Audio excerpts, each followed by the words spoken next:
volunteer firemen on Long Island? Well, Firemen's Memorial Park in Hempstead is the place to be for the 1993 New York State Volunteer Firemen's Championship.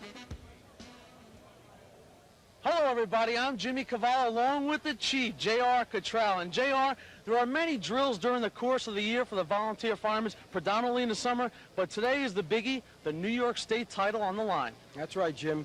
All year long, teams are practicing and competing, but it all comes down to this. This is what they're doing it all for. They want to win that coveted state championship. Now, we will see in the area of 60 teams here competing today, some from upstate, but it is predominantly a Long Island field. That's true. The teams and the departments on Long Island really get into racing. It seems to be something that they all take to. Bayshore is the state champions from last year, and they're defending their championship today.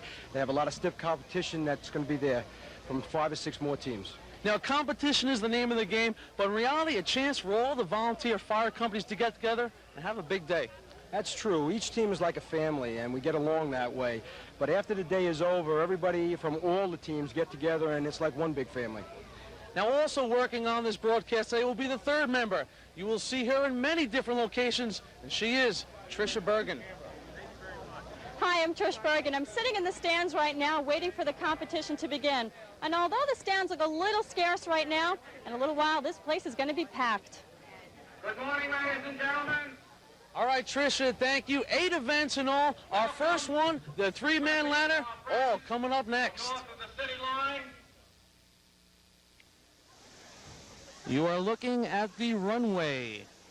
Firemen's Memorial Park in Hempstead, Long Island. Once again, back with the Chief, J.R. Cottrell. And J.R., kind of some tense moments here. We are moments away from our first event, the 3-man ladder. What right now is going on with each team? Is there one man taking charge, trying to give that little pep talk, winning for the Gipper or one of them jobs? Yeah, usually the captain of the team tries to take over here and set everybody at ease so that they're not too nervous, although the guys who are running in this event usually are very nervous. Butterflies are flying. What kind of preparation is there before the 3-man ladder? That is our first event. It's a 5-man drill. What do they go through right before that event starts? Well, prior to coming out onto the street, they usually have a ladder someplace set up where they practice, loosen themselves up, try to get down to their best time that they can run. And then when they come out onto the street, they just try to stay loose. Don't try to tighten up too much or get too nervous. What are some of the specifications on the ladder itself? There is different lengths a team can choose to use, but I know you have a theory that all teams go at basically the same length.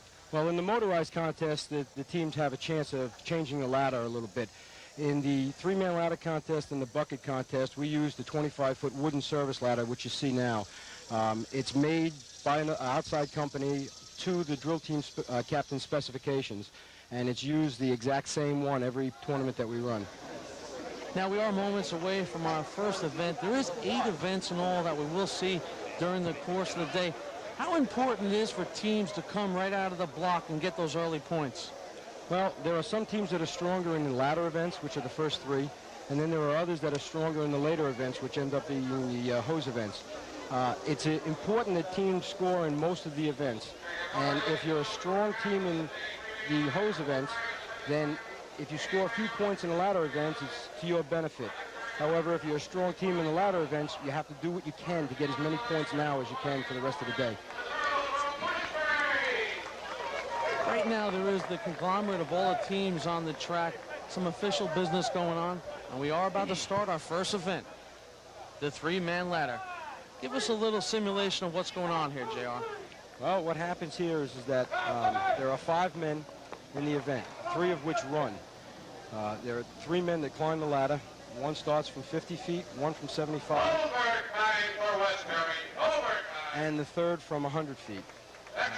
They all have electric lights spanning the front of each line that they stand on. As they break the light, the time starts. As the third man grasps and holds the top rung of the ladder, the time will end. So this is where a couple of your quicker guys on the team will be, your faster runners. Usually you have your fastest men on 3-man ladder, but it also has to do with climbing a ladder also, not just running on the ground.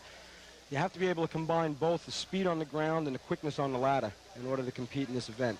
West Sayville is one of the better teams this year in three-man ladder. And they're up next. West Sayville, one of JR's favorites here in the three-man ladder. They are the team in blue. They are up next.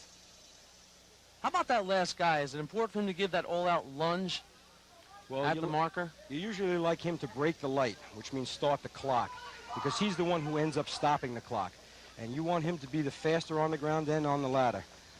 And they certainly look like they got a good run going here. Oh.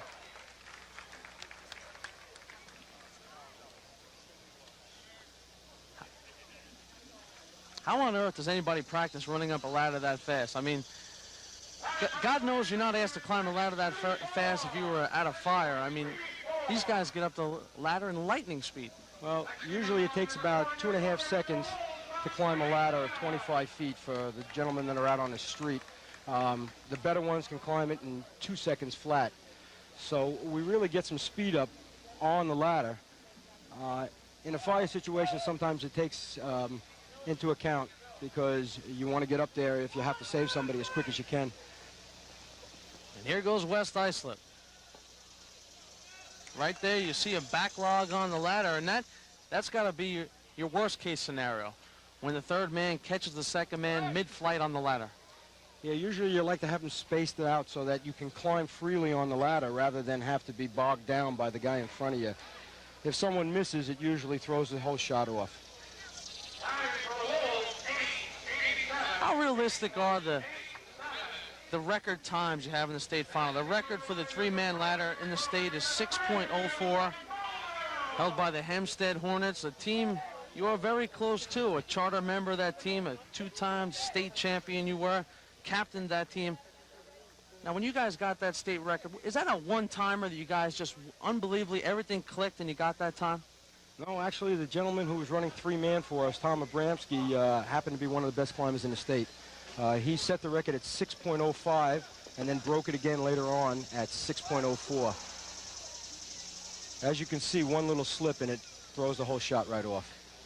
Now, as that third man approaches the ladder, do some guys go with like a jump to skip maybe the first 3 steps, or is it important to try and hit a few steps and get your feet under you and then power yourself up the ladder?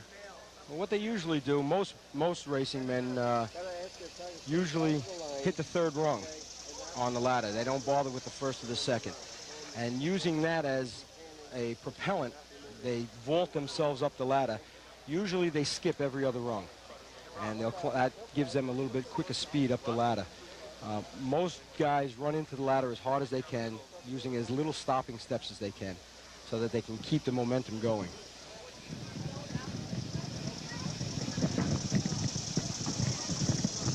When does the clock officially stop when the third man gets to the top of the ladder? Is there something he has to grab or touch or pull? If you could take a look at the top of the arch, there are 3 men up at the top. There are 3 officials that are assigned to the finish of the ladder events. They have buttons in their hand, and all 3 of them have to hit their buttons simultaneously, and that will stop the clock. If one hits it off from the other ones, delay or whatever, or if they miss the shot, he'll be eliminated from the time, and only the other 2 will. There are 3 clocks that they use. Now, you symbolized our judges, the guys with the white shirts, and there are many gentlemen in white shirts located throughout the track. There are about 60 officials here today. They only allow 20 to be out on the street at one time. The other 40 are off the street, resting and waiting for their events to be called. They assign them to the events prior to the tournament, and they'll be out. You won't see the same officials in all the different places. The only place that you'll see the same officials is in the first 3 events on the arch. They're the ones that will be keeping the time. And there was a short delay there with the little time problem with the Melville time bandits. They seem to have everything figured out. And ready to go.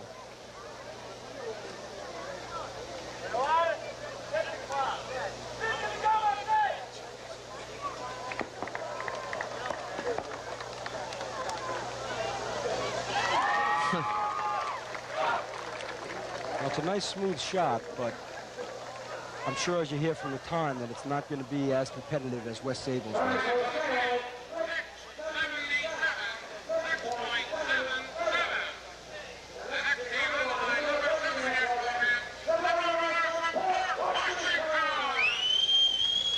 Next competitors, the Roadrunners from Port Washington. On deck, the Redskins from Bayshore, the defending state champions on deck. A little bit of pressure on the Bayshore Redskins, our on-deck crew there, trying to defend that title. Well, they've had an up-and-down year this year, and there's been a lot of teams that have challenged them during the season, winning tournaments in different sites. They're out here to prove themselves, winning it 2 in a row, a repeat. Now, in the sports world, everybody talks about how tough it is to repeat. Would it be the same here in the volunteer firemen's drills? Yeah, we have a trophy that's awarded every year to the champion, and it's a 3-year consecutive leg trophy. And what that means is you need to win 3 years in a row the state championship to retire it and take it home. No one has done it since it's been put into place. 2 years in a row can be done. It's been done by a few teams, but not 3. You're looking at the leg man right there for Bayshore. A little slip in the first man. And they don't seem to have a good time. All the basic fundamentals of teamwork, the same kind of stuff that's in the mindset of every fireman applies here today. I mean, you got to rely on the guy in front of you as well as the guy behind you. Well, as in fires, split-second timing and coordination and cooperation are very, very important. And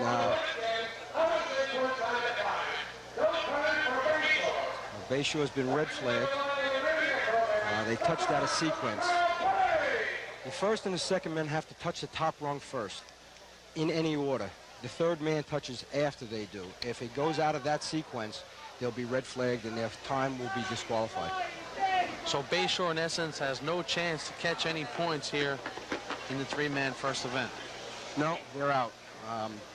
There's a possible 5 points, 4, 3, 2, and 1 for all the places. We award points for each of the first 5 places. They're out. They've been red flagged. They've been disqualified from the event. So they will come out of this with no points.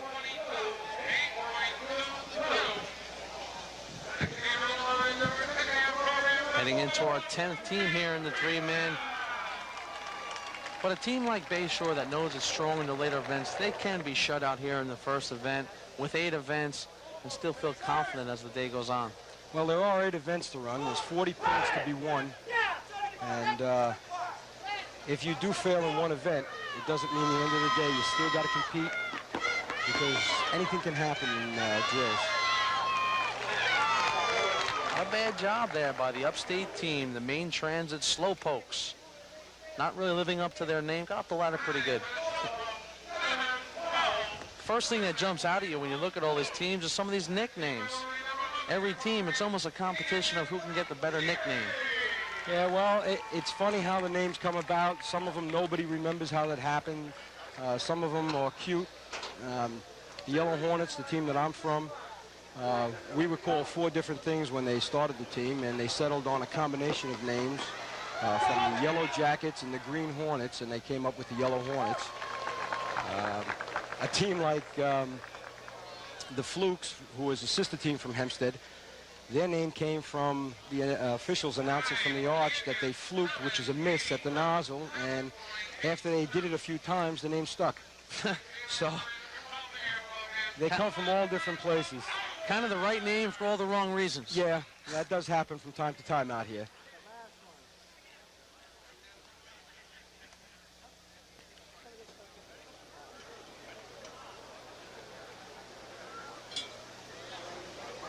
There's our 3rd upstate team, the Wanderers. Now they got their name. They're from the Albany area. And they got their name because they used to travel distances to compete in drills every weekend. So they ended up coming up with the name the Wanderers. I suppose somewhere after the movie that came out. That was kind of different because the biggest guy in that 3-man team was the leg man, the 3rd man to go up the ladder. Well, what they normally do in the competitions during your practice time is you'll compete against one another for the key positions. And they'll take the 3 fastest men and they'll put them in 3-man ladder. And then they'll determine who is the fastest on the ground in the ladder, the combination, and where you can run your best time from. Right here, the Sayville Blue Jays. A little slip by the second man slows everything up. And once again, they touched out of order.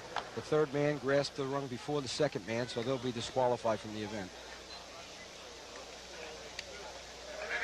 Many different elements go into a successful run. It is really an exact science and also a little luck. Oh, yeah, that happens too. There's a lot of times when you go out there with the best team and it just doesn't happen for you that day. And there's a team out there that's been vying for that first place position, and they end up getting a little luck that day and winning the tournament. I mean, in reality, it has to come down to just hitting the ladder right, each step on that ladder. Oh, yeah. A lot of practice goes into it, so we take a lot of the luck out of it, but it still has to be there. As they say in golf, they'd rather be lucky than good.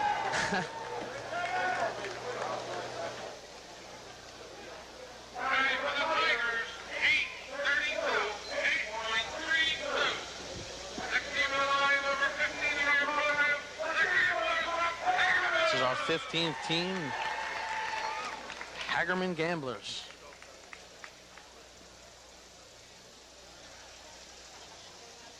Crowd still filing in here in Hempstead. It is an early day, JR, an all-dayer, they like to say.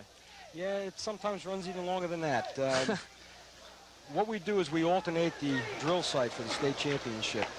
And at times we've been upstate at many different places. Main Transit hosted it last year, and again next year. And sometimes the tournaments get delayed and the drill will last until the next day. We've had 2-day drills, so to speak, where they've lasted past 12 midnight.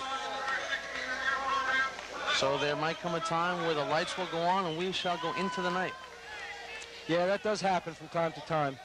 In 1984, when we won it the first time, we did it in Central Islip, and the tournament was over before dusk. In 85, it was in Hempstead, and we ended it just after dusk. We have pretty good fortune down on the island with the way the tournaments go.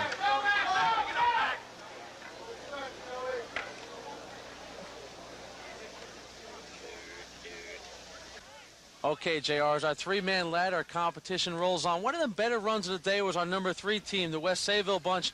And right now, Trish Bergen has herself surrounded with a couple of Flying Dutchmen. Trish. Thanks, Jim. I'm here with Mike and Rob. Guys, you must have used some kind of strategy to get all 3 of you up the ladder that quickly. How'd you do it? The strategy is pretty simple in this contest. It involves timing. We have to listen to our starter and get off to a good start. And we have to get into the ladder pretty fast, use that momentum to carry us up to the top and grab the top rung. I know that you've been preparing for this event for a long time. What have you been doing to prepare for this particular event? We've been preparing, running a lot up the ladder, practicing the starts, getting on time, all 3 of us. And just run up the ladder so we're nice spread apart so we can get up the ladder real quickly. Did you run into any problems when you were on your way up? No, it seemed like we didn't run into any problems. We seemed pretty far apart, and we just did what we could do. And what place are you in right now? Second place. And right now we should stand. We got other teams to run, so we should stand second place. Okay, great. Good luck to you guys. We're going to move on now to the Class B hook and ladder competition. Back at Firemen's Memorial Park, where we are moving on to our second event of the day, the Motor Hook and Ladder Class B. This is the time of day, JR, where you smell the fuel burning, rubber burning. This must be the fan favorites when you get to see the trucks come out there and get up and down that track. Yeah, it starts to get a little bit more exciting now when you start to have man against machine, and the coordination tends to get a little bit closer here with the driver thrown into the mix instead of just a 3-man climbing the ladder. You have 2 diggers, you have a thrower, and then a climber getting off the back of the truck. We have a little time now as they're brushing off the finish line of the track, maybe a little oil spilled. We'll update you on our standings coming out of the first event, the 3-man ladder. Central Islip with a time of 6.15. A heck of a climb they had, and they took 5 points. Taking 4 points was North Lindenhurst. West Sayville with 3 points. Patchogue with 2. And JR tells me getting 1 point was a little bit of a surprise there. Yeah, the South Hempstead Rascals, a young team. They've been struggling during the year. They've had good times in practice, but could never put it together in a tournament. And today they did it, and it happened to be in the state championship tournament. I think they're very happy with that. Let's check out now our first motorized event of the day, the Selden Slowpokes. And JR, this is the shortest motorized event. Kind of take us through this. Okay, we start the truck at 150 feet from the arch. The time will start when they pass the 100-foot line. So they have a little bit of a head start before the actual time is running. Right, they will do that in the motorized ladder events and the motorized hose events, rather. What will happen is the time will start, the truck will then stop 25 to 50 feet from the arch. The men will get off the back, dig the ladder into the ground. One will throw it and the other one will climb it. And with any motorized event, you are going to have a little bit of oil spills here and there. Various fluids come out of these highly modified vehicles.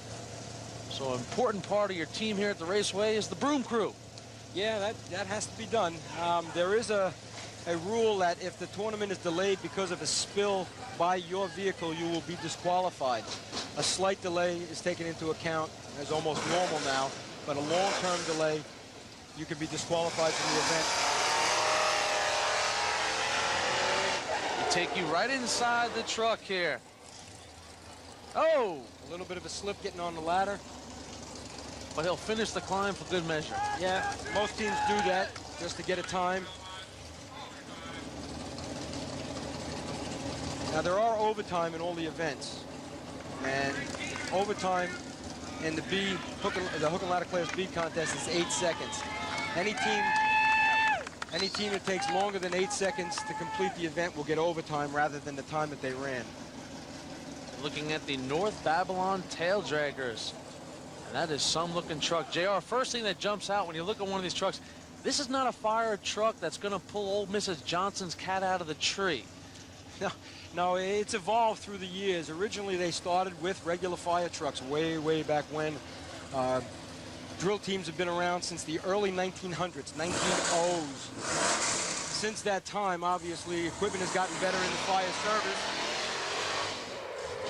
and has come a long way in drill teams, too. A little sideways on the ladder. Nevertheless, the climb is complete. Yeah.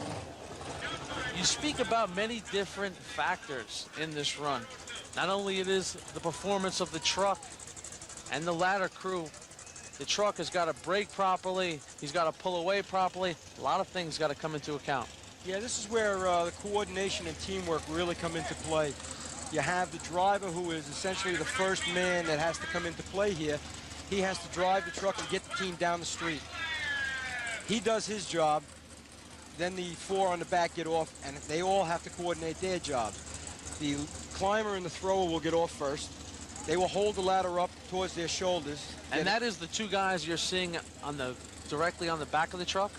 Those two guys are the diggers. They're the last two off the truck. The two guys that are standing up and that are just now getting on the truck. Usually the climber is on the left side of the ladder and the thrower is on the right side. And they will hold on to a strap. Right, so that they can lay back a little bit and get a better angle to get off.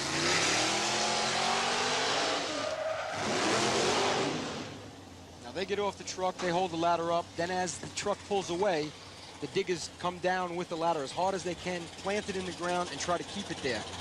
Then the thrower throws the ladder up, and the climber gets on and climbs it. This is one of the teams from Hempstead, our sister team, the Flukes.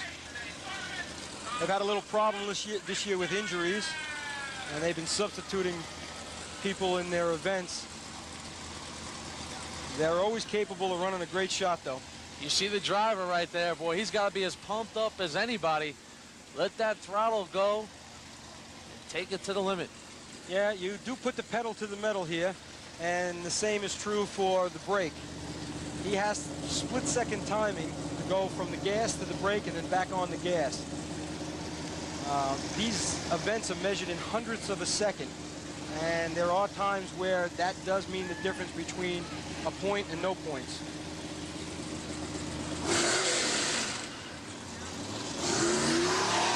There they go.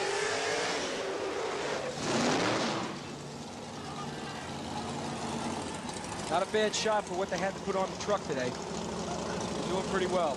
Now, you spoke about some injuries there. I would think that diggers have the greatest chance for injury. They are the guys who are going to hit the ground with that ladder. They really seem to roll around down there.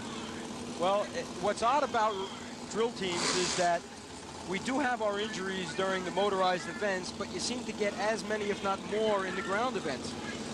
It's one of those strange things that happen. Obviously, we don't take 4 people and throw them on the back of a rig and tell them, okay, this is what you're going to do. Everybody is taught what to do. They're slowly broken in, and they're developed through the year so that they know exactly what to do when they get off the back of the truck. The Point Pleasant Pea Pickers, another one of our upstate teams trying to make a name for themselves in Hempstead. A lot of the upstate teams come from the Rochester, Buffalo area, Point Pleasant being one of those. They travel a long way. They're always here when the state drill is down on the island. They always come. Years ago, there was a friendship that was brewed between the pea pickers and the Hornets.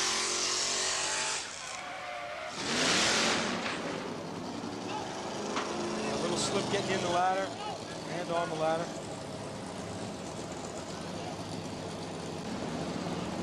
In order to place in this event, everything has to go smoothly.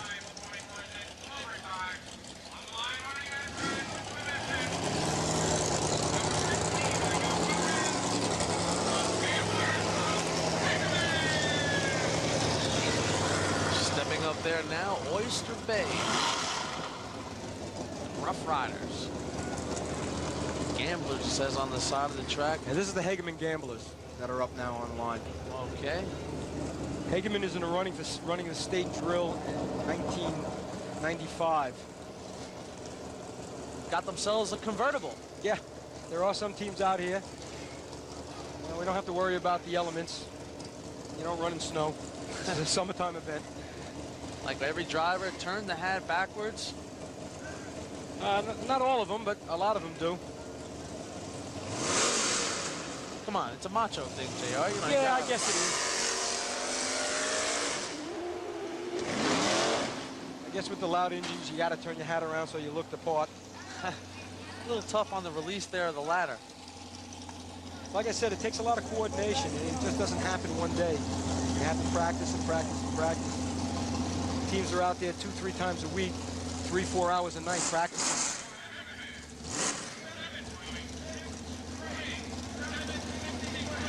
You see many ambulances on hand here today. Hopefully we won't need any. Most of the injuries, JR informs us, bumps and bruises, a few cuts and scrapes.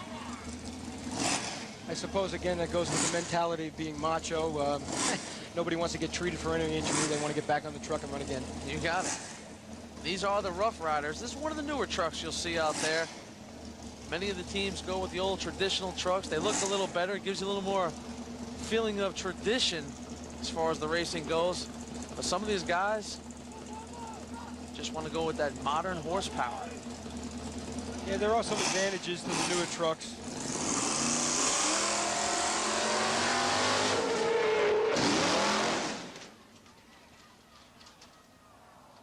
Not a bad run that started, but as you can see, the ladder is on the yellow line. Our rules state that you cannot touch the yellow lines on the arch or on the ground. If you touch them, you're automatically disqualified from the event. It's all in the eyes of safety. And there are quite a few rules that are in the book for safety and safety only.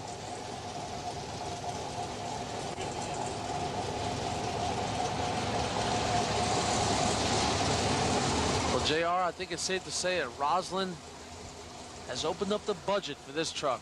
Yeah, they certainly have. The sleek design of the Highlanders. Yeah, that's a very modern truck. Well powered. They spare no expense. Nice rims, good paint job. That adds to it too. Some of the teams come out here and they want that rough, tough look and a chipped up paint job. Some of them want a real nice looking clean truck.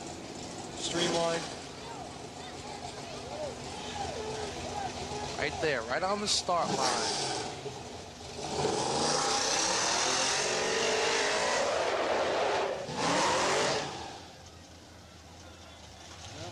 Ladder's a little crooked. It's a little tough for the climber. You try to get the 3 guys that are on the ground to make that ladder as easy as possible for the climber to climb. As you'll be able to see as the events go on, the smoother it goes, the faster it is, and that's the easier time to get good.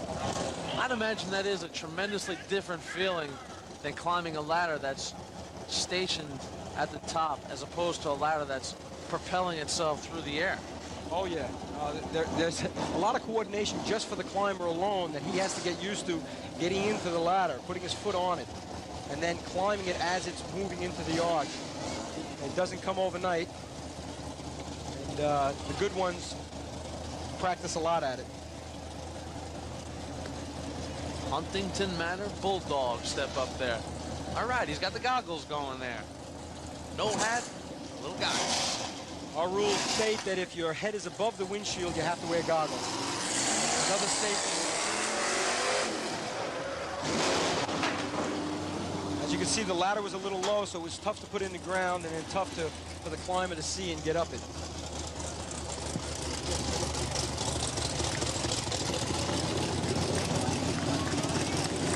The majority of crews wearing the helmets. Helmets not mandatory. Long pants are. Must have a shirt tailored with sleeves.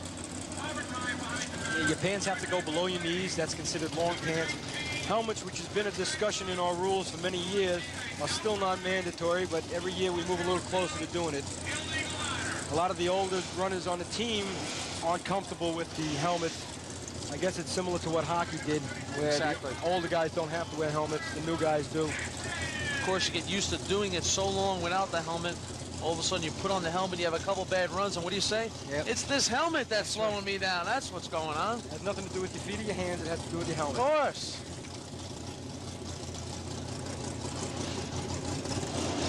The Mastic Whistlers stepping up to the line.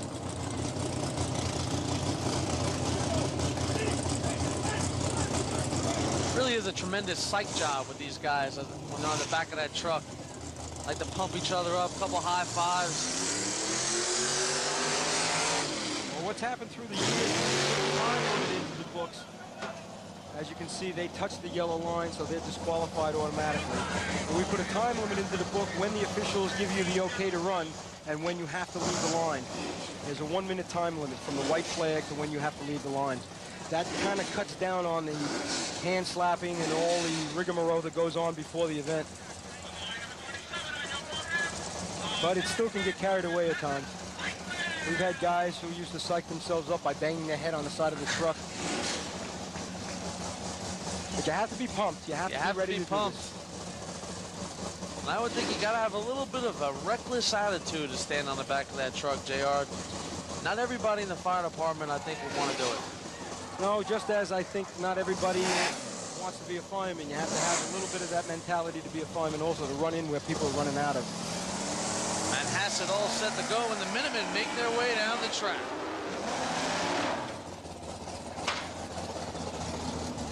Ladder banged on the arch, threw the climber off a little bit, slowed the time down. You can see there what looked like a fast run. As soon as that ladder banged on the arch, of course, it will throw that ladder for a loop. That climber.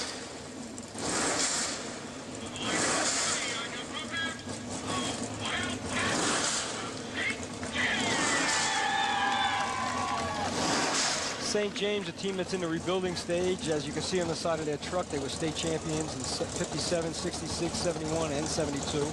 One of the repeat champions, 71 and 72. You're not telling me they've been rebuilding since 72 now, are you, Jay? Well, you come and you go, you know? A lot of guys come in the department, race for a little while, and then they leave. There is a turnover of men that do this, as well as a turnover of men and women that get into the departments and fight fires.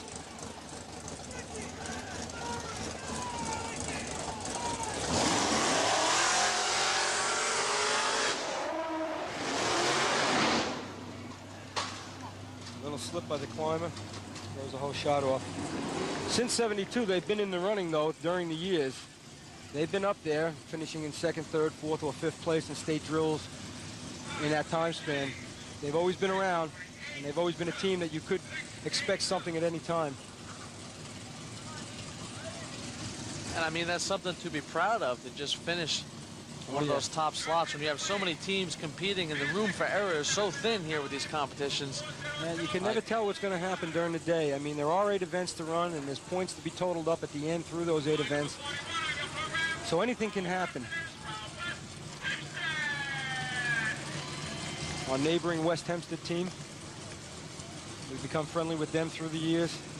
One of the things that we talked about before is that the camaraderie amongst the team itself gets very tight, and then later on, after the drills are over, we all tend to mix with one another and become friends, and that's happened through the years with a lot of the teams.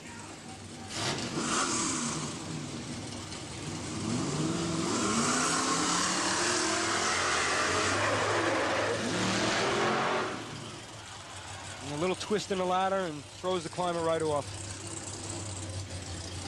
That run seemingly started out like a good-looking climb, but as you saw that ladder stray right, you knew the climber was in a tad bit of trouble. It's a little difficult to climb. JR, how many different elements of this event have you personally done? I've dug the ladder, I've been a digger, and I've been a thrower, which is the guy on the right side of the ladder. This is Northland and Hearst Piston Knockers, one of the teams that I feel have a shot at winning the state championship today.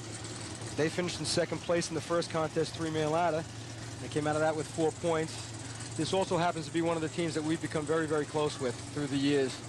From the years when we were just starting out in the early 80s in our winning streaks, winning the state championship, and then throughout all the years since then. A good bunch of guys, and we're very friendly with them. We're very close with these guys. Piston knockers all set after 4 points in our opening competition.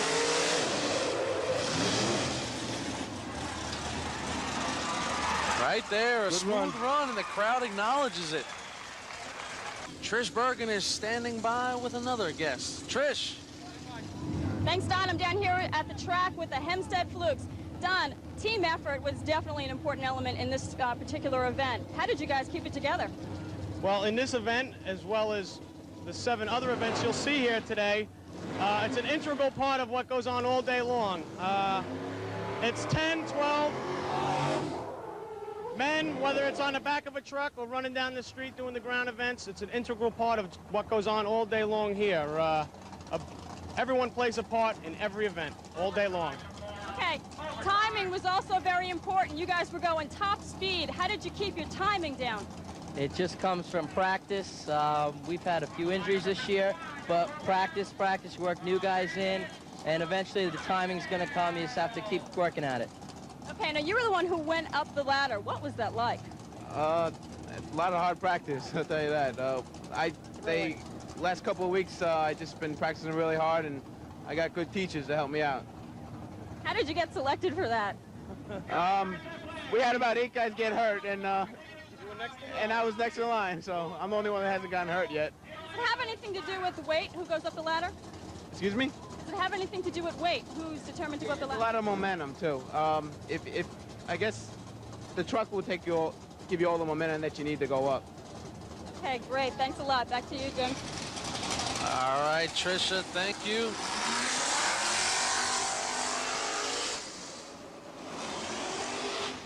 How about that member of the team said he's the climber because everyone else got hurt and it was the next guy in line?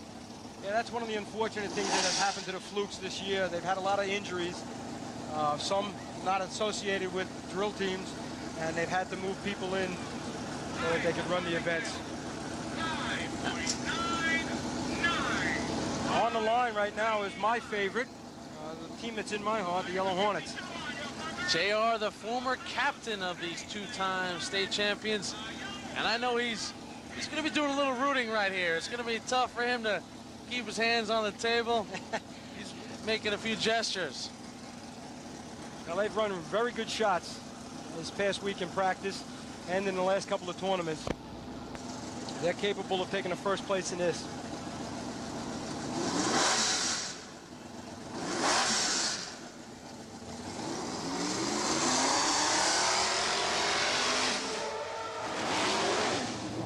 Hempstead, Yellow Hornets not getting their way up the ladder. We will get you up the ladder as we continue our coverage here from Firemen's Memorial Park. We'll be right back.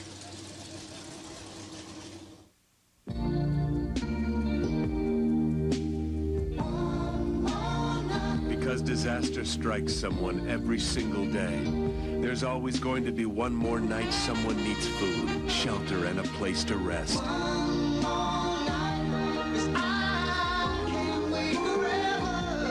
Please support the American Red Cross. Because without your help, one more night could be hard to come by. I'm in the stands here with the Yellow Hornets fan club. Tell us, who are you watching here today? My brother, and he's the captain of the Yellow Hornets. Are you having a good time? Yes, I am, very much. And who are you here watching today? I'm watching my nephews. What is your favorite event here? I would say the event right now, Sea Ladder. Why is that? A lot of speed, it's fun to watch, and it's exciting. Right, okay, who else do we have here? What's your name?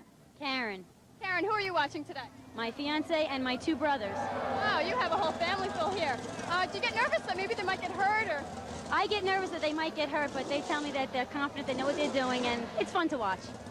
Right, okay, Jim, why don't you take us into our next event and tell us just what's going on?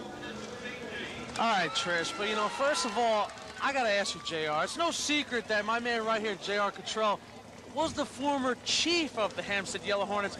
Is that by some coincidence that we found Trish in the middle of you boys over there? Gee, I guess so. I don't know. I did talk to her before, but I don't think I told her that. And just reiterating something that happened earlier today, we had a record broken earlier today. The Central Islip Hobos beat a record that was held since 1988 by the Lindenhurst Snails, of course that is, in the Motor B hook and ladder. Here is that run, 4.95 JR. What makes a record run like this? Well, total coordination and the fact that they know what they're doing. They've been around that time all year long. They're one of the better ones in B ladder and C ladder. And their coordination today was obvious. I mean, breaking a long-standing state record since 1988 is something to boast about. Everybody's been seeking that record for quite a while, and they finally did it. Congratulations go out to them. Right now we are moving on to our motor hook and ladder Class C. And bottom line is with Class C, we move the truck back on the course, a lot more speed, a lot more tenacious braking, and maybe even a few more bodies flying, JR. Well, that chance does always come in. We do move the trucks back. They're faster trucks. They start 475 feet away from the arch as compared to the hook and ladder B, which starts at 150 feet from the arch.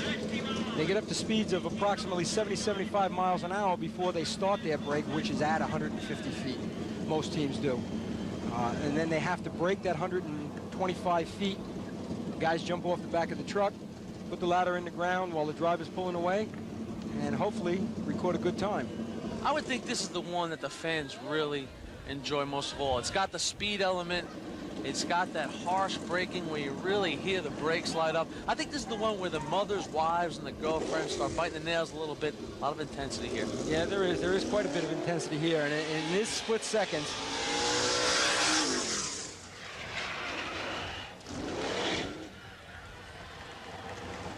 nice run by West Hempstead Westerners. That's Hempstead in that jet black fire car. Just talking a little more about that Central Islip record. They came in at 4.95 in the motor hook and ladder Class B. The record was 4.96, 1/100th of a second. Everything counts. Yeah, it's amazing that that can happen. You look at what goes on and you think that you're going to break a record by a lot, but a lot of times it's only by hundredths or tenths or even just 100th of a second. As you can see on the line now, it's the North Lindenhurst Piston Knockers, one of the teams that are so far in the running for what's going on today. They're in second place, and they're a team that can throw up a real good shot in this event. 6.5 total points for North Lindenhurst as we head into event number 3. Couple final countdowns, last checklist, and North Lindy, there they go.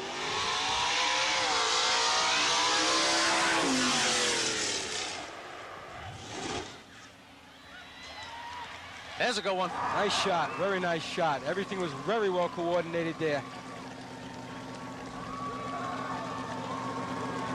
Even from a person who hasn't seen too much of this, you get a feel for what a good run is when you see everything click. Yeah, Smooth you can sailing. tell. You can tell. Right into the hood scoop, we take you right there. You see every car set up differently. Each driver is positioned differently in their cars. Time to hook up that ladder. Well, everybody has their own little things, the way of running, the way they design their racks to hold the ladders. Obviously, as you can tell, the difference in the trucks. These trucks go through so many checklifts and safety measures. They check the weight, body, transmission, brakes, tires, exhaust, cooling system, fuel. Everything's got to pass inspection. Now, there's a long list that we have in our rules that you have to go through in order to be able to compete with these trucks. It's not like we just take a truck and throw it out there. We have guidelines that we go through all year long, and over the winter we readjust those guidelines to make sure that everything remains safe. These trucks are inspected before the year begins, before they run, and they have to remain that way through the year. Hicksville Hicks. They dug a little bit outside the safety zone and skidded in, so there'll still be red flag. Once you touch the yellow, that's it, you're out. It looks like they stopped a little bit too good for this. Everything must go just right. That North Lindenhurst run was a 9.17, which puts him in first place in this event. That's an impressive run. You see our teams in the standings as you take a look at the stands, and it's starting to fill in here. A couple hours into the competition, really brings out the people. North Lindy, you gotta like the consistency factor. No bus in any event. You always want to pick up points, and that's what they're doing, putting themselves in a position to be able to place in later events. Well, that's very important. We discussed that before, that you want to, if you can't take a first place, you want to get points. And there are going to be some events that you're going to be better, and some events that someone else is going to be better. So you still want to pick up points here and there, just to try to get something out of the event. It all pays dividends later on. Because with 8 events, a team is going to have their specialty events, the event where their strength is. So if you can pick up some points in an event that maybe you're not supposed to, that really puts you in a nice spot. Sure does. And that also, you have to remember, pushes somebody else out of that event. The Mud Ducks letting it fly. Whoa, whoa, whoa. A little bit too hot. Overshot the target. Yeah.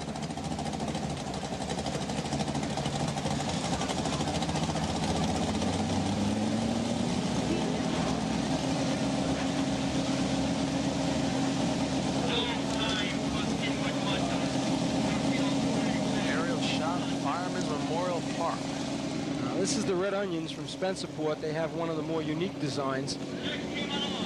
They use all of this for aerodynamics to try to get the truck to come down a little bit faster.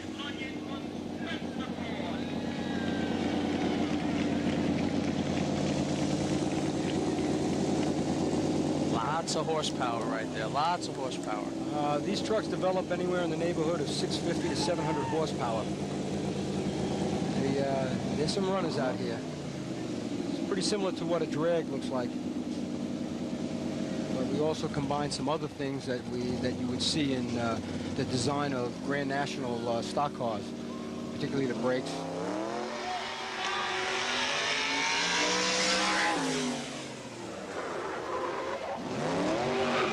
Not a bad run going.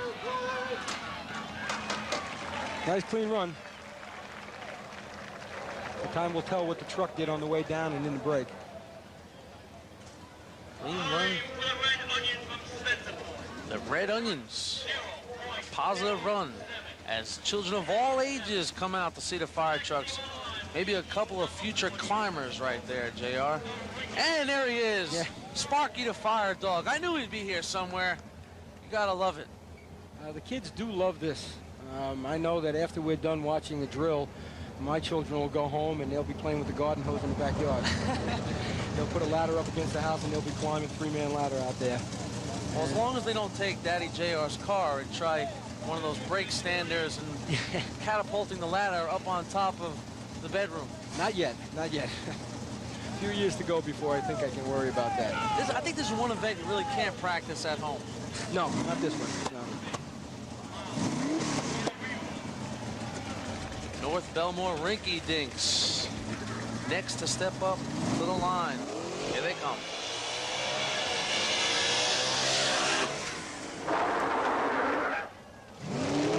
Stayed there a little bit too long in the break. Got him there and he stopped well, but he stayed a little bit too long there and he didn't get him off the truck. That takes your time away. There's a lot of different things that the driver has to do in order to make this shot work. Now, what can these guys do for practice? We just spoke about it's not something you could obviously do at home, and you obviously can't go out to a local parking lot. Can you come access yourself to tracks like this with your crew and make practice run after practice run? Yeah, most teams do have a track that they practice on. Obviously, this is the home track of the Yellow Hornets and the Flukes, and we practice here 2 nights a week, sometimes 3, each of us. As you can see, the Yellow Hornets on the line. So each team does have some place to practice. Otherwise, it would be impossible to come out here and do these things. It takes a lot of practice to do this. It's not something that you can just do. Just as it is with firefighting, you have to practice that too. You have to go through drills with that too in order to become proficient at it. The same holds true for drill teams. So the Yellow Hornets step up there looking to get some points. JR was yelling to a couple members of the crew, get some points. Yeah, well, that's what you want to try to do. The situation that we're in now, coming out of 2 of our stronger events with no points, you want to see if you can come out of here with something.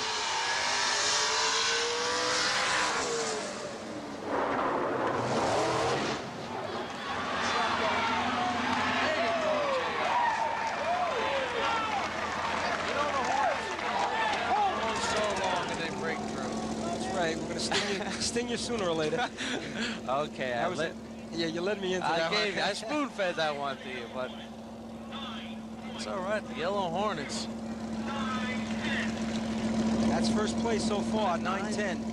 1-0. It was an excellent shot, and it was controlled very well by the whole team. Our driver, Ralph Frail, did an excellent job down there. The truck seemed to go a little bit to the right on him, and he kept it in the patch for him. They were able to keep it within those yellow lines on top of the arch. Very, very important. That would have been an automatic disqualification if you go outside the yellow lines. That's right. That's one of the things that I was trying to advise them with, is just to get points here, because there's 8 events left. We get points here, we got 7 more to go. And anything can happen. Tenny's boys firing it up, ready to go.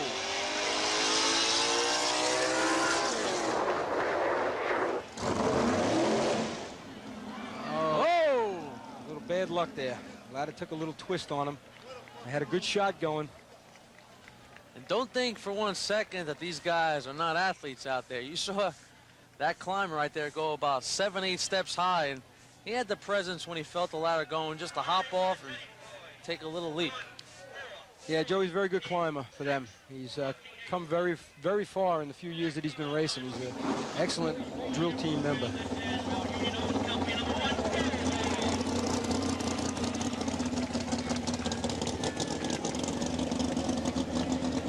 Baby looks almost like the Batmobile. It's the Bulldog Mobile.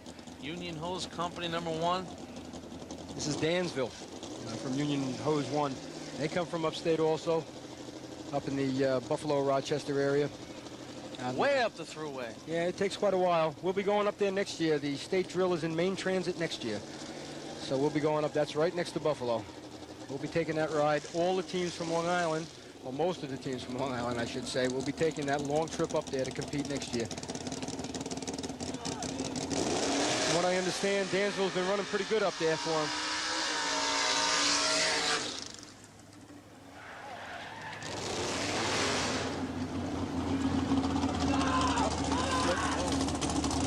Decent run going there, a little slip.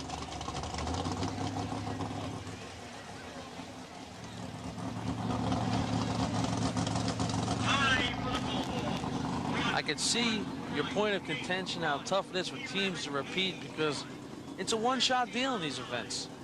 A little slip here, a little poor break there. Maybe the motor breaks up here and there, and you don't pick up any points in an event. It can spell trouble. Well, one of the things that's a little different, you come out on a Saturday morning and you start running in these events, and like you say, you get one shot. Practice is usually in the evenings after you're done working. You know you're going to have more than one shot in practice, so if something gets messed up in one shot, you have the next one to make up for it. Here it's one and that's it. So you have to do what you can do in that one shot. And it's a little different on a Saturday. These guys are getting used to it. And that is one of the factors that goes into repeating. But it's also when you're the #1 team, everybody's shooting for you. Everybody's trying to get better and better so that they can beat you, and you have nobody to shoot for. This is the Farmingville Bandits on the line.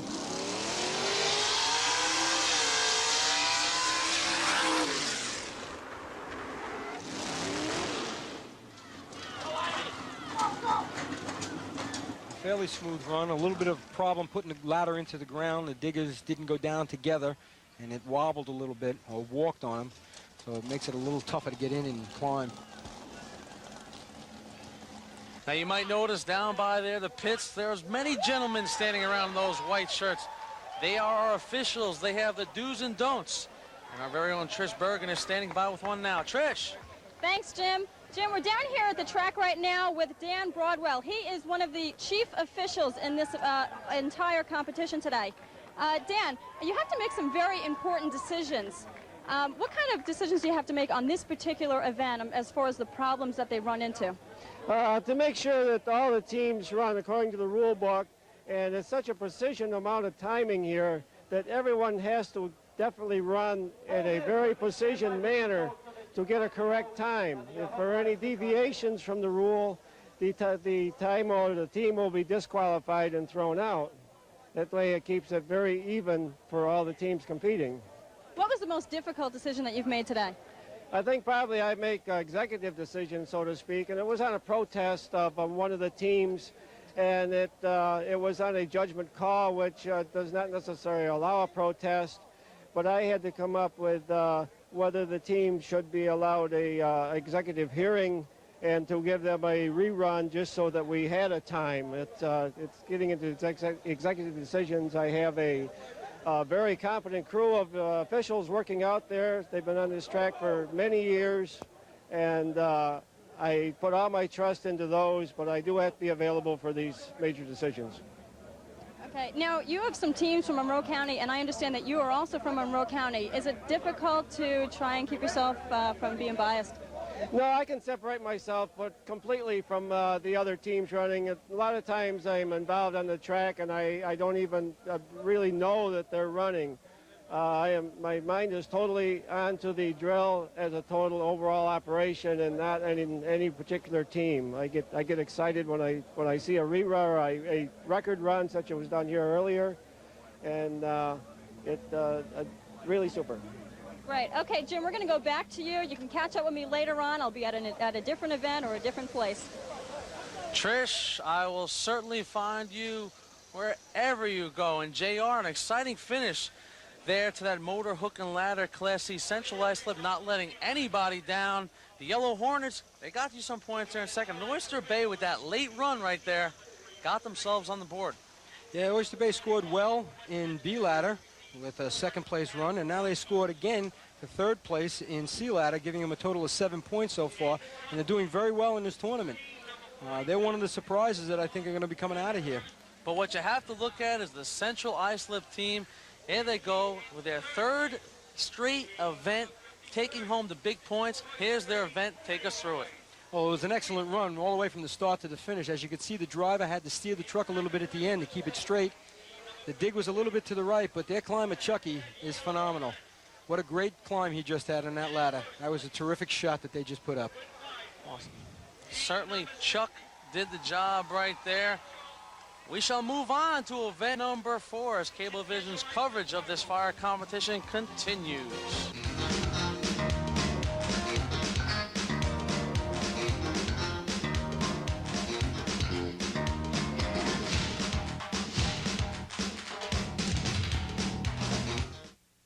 Alcohol abuse. It hits you right where you live, shattering families. Shut up, Jennifer! Leave her! Get out of my way! Turning our highways into battlefields. Dispatch, this is 165. We've got a fatal. Send the crew. Roger, 165. Alcohol abuse. It doesn't have to hit you where you live. Give your town a fighting chance. Call 1-800-ALCALLS. An interesting point about this event, which I just learned, is that this isn't it for these guys. They're going on. They're going to continue this on September 18th. They've got a big day coming up, and it's to raise money for the Cancer Society. Kathy's from the Cancer Society. She's going to tell us all about it. The American Cancer Society funds many different programs on Long Island, and these volunteer firefighters do this all summer, and on September 18th they're doing it again to raise money for the American Cancer Society to fight cancer in kids on Long Island. How much money do you expect to raise? We hope to raise at least $25,000. Now, I understand that the Cancer Society has different programs. Can you tell us a little bit about where this money will be divided up into? Sure. A lot of different programs for kids with cancer go on throughout the year, but this summer we have a very special program called Camp Adventure. It's our 4th year, and from August 22nd through the 28th, we have a camp for kids with cancer. It's free of charge. They stay there for a whole week. It's all funded by money that are raised from events like this fundraiser on September 18th. Okay, now you two gentlemen are from the Drill Captains Association, and I understand that you play a role in this also. What's your part? That's correct. My name's Gary Kyle. I'm the chairman for the cancer tournament this year.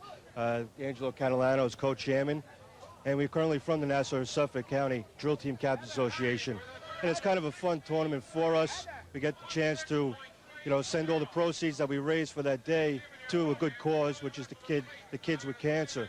And every volunteer fire department is enthusiastic about this, and they give more than 100% cooperation on this.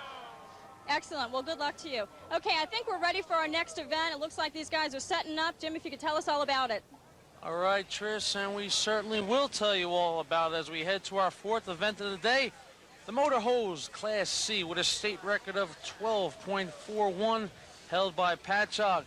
But the first thing you got to be thinking about, JR, is our current standings. Yeah, it's getting interesting. Central Islip has done very well in the first 3 events, but there are a few teams that are still right at their feet. North Lindenhurst coming in at a close second, 8.5 points, 6.5 points behind the Central Islip team. In third, we're checking out at Oyster Bay with 7 points. 4th place right now, West Sayville at 4.5. And yes, in 5th place, right up there, the Hempstead Yellow Hornets. Well, the day is still young. There's still plenty of time for us to score some points as far as the Yellow Hornets are concerned. One of the surprises for me for the day is the Oyster Bay Teddy boys. They're doing very well today, going without any points in 3-man ladder, and they scored 2nd and 3rd place in the next 2 events, and that should give them a good boost coming into C-Hose. Now you're looking at the entire track, and we are using the entire track here. We have moved on to a little water action. Yeah, this is the C-Hose contest. This is using the C-Truck. They start from 675 feet from the arch, drive down the street to 200 feet, drop the man off like he just did, which was an excellent shot, then go back up the street another 150 feet, drop the nozzle man off, and they attempt to hit the target, which they just did from West Sayville. That was an excellent run. Very successful run by West Sayville. Many intangibles in this. You got the drop-off, the double drop-off, grab the hose, release the water. Yeah, as the event goes on here, as you can see, it gets more and more technical with coordination. You have the driver naturally in all of these events, that is very important, but you also have the hydrant man who has to put the coupling on the hydrant and turn it on. And you also have behind him a man who anchors the hose when he gets off the truck so that the hydrant man is free to do that. They drive up a little bit further, drop off a nozzle man and a breaker man. Well, something just happened to their run. A large O came over the crowd as I think there was a penalty levied against the West Sayville Flying Looks Dutchman. that way. That's going to hurt them if that's true. Getting back to what I was saying, the nozzle man and the breaker man get off up at the other end. The breaker man disconnects the hose, the last length of hose, allows the nozzle man to put the nozzle on and hopefully hit the target pretty quickly. Now, JR, within each one of these events, you have to place some emphasis on one part of the run. Now, where would you say, if you were watching this as the team captain, as you once were, what part of this drill would you say would concern you the most that you guys had to pull off? In this particular event? Sure. In this particular event, I used to be the nozzle man for the Young Hornets when we won the state championship. In my eyes, that's the hardest position to run in this event. However, you'll hear different from hydrant men, and you'll hear different from the driver. It's a pretty difficult call. You have your in-front players, the players who hook the hydrant up, who put the nozzle on, who hit the target, who drive the truck. But there's also the background players, the guys who do the support work on the track in that run. I had mentioned once before that when we won the state championship, we had the best climber in the state at the time, Tom Abramsky. Well, behind the scenes a little bit was his brother, Joe Abramsky, who was the thrower for Tommy, so he could climb the ladder. He was the anchor man for Tommy so that he could hit the hydrant. He was the top man in buckets. There are a number of different people behind the frontline guys that everybody sees and cheers for that have to do their job. But I would say probably the most difficult of those three, the driving, hitting the hydrant, and the nozzle. I think the other element that's thrown into play here is the water itself. And we did have a little downtime in between event 3 and 4 because there comes down to that inevitable water pressure check. Yeah, what they do is we have set up in our rules that in order to run this contest in the state drill, the water must be timed through 150 foot of hose and have to be consistent through that hose. What we've done here at Hempstead is we've put up a pump house so that we could get consistent water, and that's all that that pump does, is pump for this tournament and the practices that we have. Now, what they tested through is hose that's supplied by the Drill Team Captains Association, who are the people who govern and run the tournaments, and they test the water. The water must be tested through the I believe it was 146 feet of hose to be within 4.1 seconds to 5.0 seconds. Once they get it in that range, it has to stay consistent for the entire day. If at any time it varies, it's allowed to vary up 0.2 of a second. So it could be, if it's set at 4.7, it can be up to 4.9 seconds, and it can vary down to 4.6 seconds.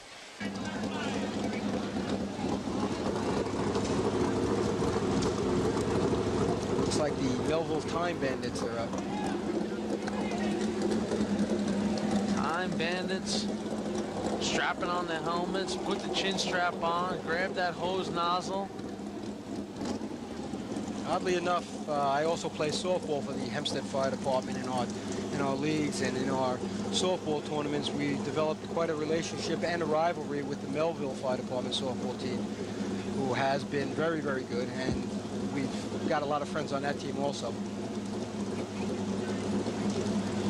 Time Bandits staring into the red flag, which of course means stay right here.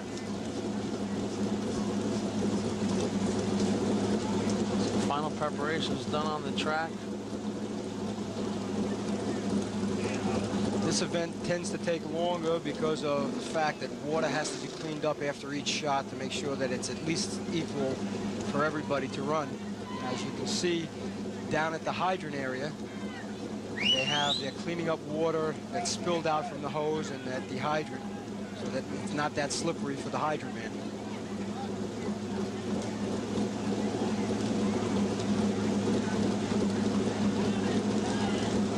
Okay, it looks like Time Bandits are just about set to go here.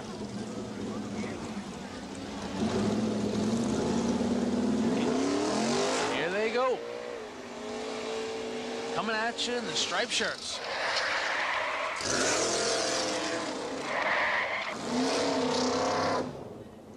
Once again, a little bit too far down the street for the hydrant man to stop. A new team out on the course, though, the last couple of years, and they've been doing very well. Now, those guys overshot the hydrant. So basically, when a team nails the hydrant, that water should be on its way before those guys have solidified themselves on the ground with the hose underneath them. Oh, yeah. What happens is, when you'll see a good shot here coming up soon, the hydrant man will turn on the hydrant, and water will be going through the hose that's in the street while the rest of the hose is still on the truck. when the nozzleman and breaker get off up at their spot, when they go to the coupling, there'll be water in that last length of hose. It'll be right behind them. And most times you got one shot at it. So for a nozzle man and breaker, probably the worst feeling in the world is when you hit the ground with the hose and you wait. Yes. And you wait and you wait because you know something did not go right back at the hydrant. Yeah, it's a very discouraging point at that point in time. It also throws you off a little bit. When you practice this event and you practice it to run a good time, you end up running so that you have water shortly after you connect the nozzle. If you wait a little bit, you tend to tighten up or relax, and it throws you off with your shot at the target.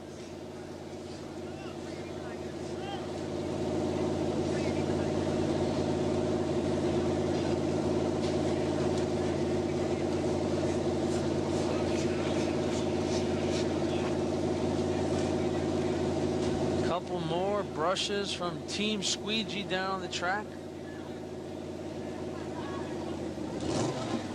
Our next fire club is all set to go. The turn of the key. Motors roar, those header mufflers heat up. Here they come.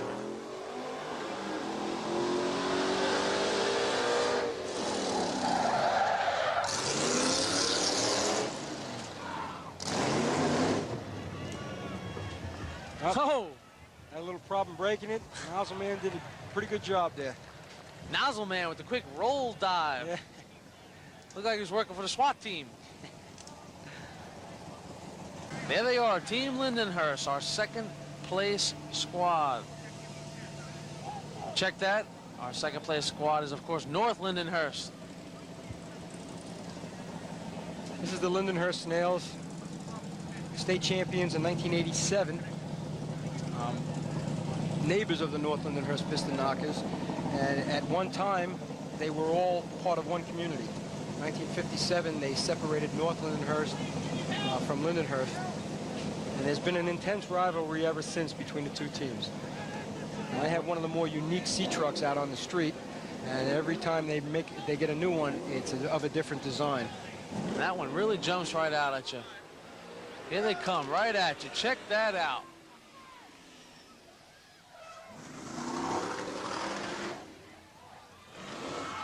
Not a bad connection at the hydrant. If you can hold it on up, it blew off.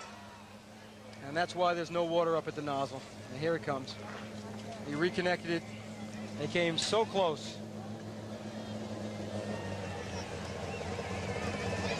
Once you go with that reconnect, it's basically academic, though. Pretty much. Now, you saw right there, Lindenhurst, they jumped off kind of early. Their momentum, which I would think would be to your advantage if you're going to miss time to jump off early. This way your momentum carries you into the hydrant as opposed to putting on your brakes, your leg brakes I'm referring to, and having to backtrack back to the hydrant. We got one of the co-hosts, the Hempstead Flukes, on the line for their run. As you heard before with the interview that Trish did, they've had some problems with injuries. We're down to their third hydrant man in depth. But they're always possible. There's always a possibility to make it.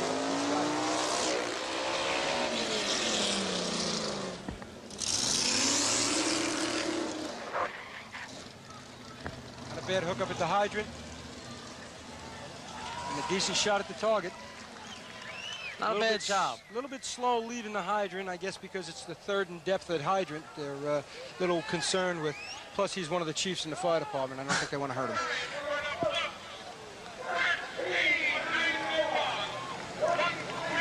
Not a bad hookup as the water drains through.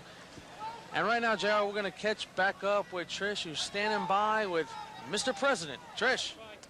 Okay, Jim, we're standing here with Bob Bean. He is the president of the Drill Team Association. Bob, you've been around for this event for 35 years now. Right. Are you pleased with today's turnout? Absolutely. Things look great. It's one of the best crowds we've had in years.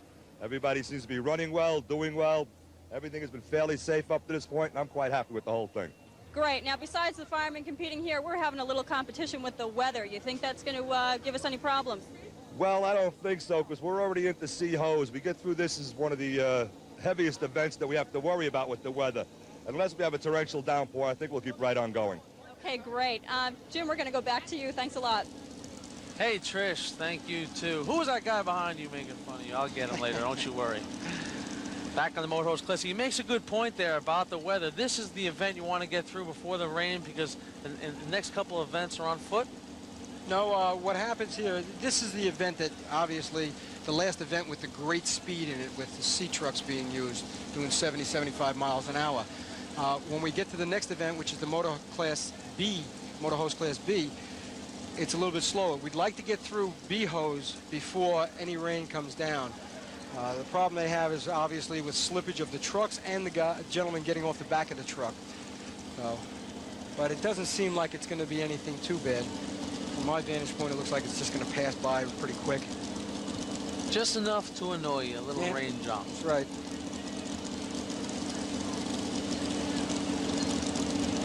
Looks like our next squad. Point Pleasant Pea Pickers. Point Pleasant Pea Pickers. I'm not going to ask you to say that 5 times fast, JR. They have given each other the thumbs up. The shields are down on the helmets. Last little check, and they're off. Out of your picture.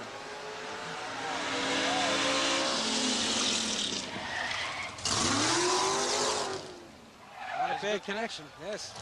Very good. If they can get it on up there. No trouble. Got it on. Not too bad. Not too bad. Had a little trouble hitting the target. But not too bad of a run for Point Pleasant. Not too bad. Point Pleasant just might have got themselves in the top 5 with that run. It's always interesting to watch the teams from upstate. People are rooting for them. Like to see them score some points. We've got North Lindenhurst Piston Knockers on the line now. There you go. In second place overall with 8.5 points. They will certainly be looking to keep pace with Central Islip, who is pitching a shutout, 15 points. Yep, 15 for 15 so far. We've got some pretty good runs up there. It'll be tough for them in this event. Just score, baby, just score. Now, that's the name of the game when you get here. You want to keep getting points, and hopefully one of these next few events you'll be able to score big enough to put you in the lead. You see that New York State champs, 1981. North Lindenhurst hoping to go back to the paint shop after today for some new detailing. You always want to add a comma after that state championship so you can add more. And here they come.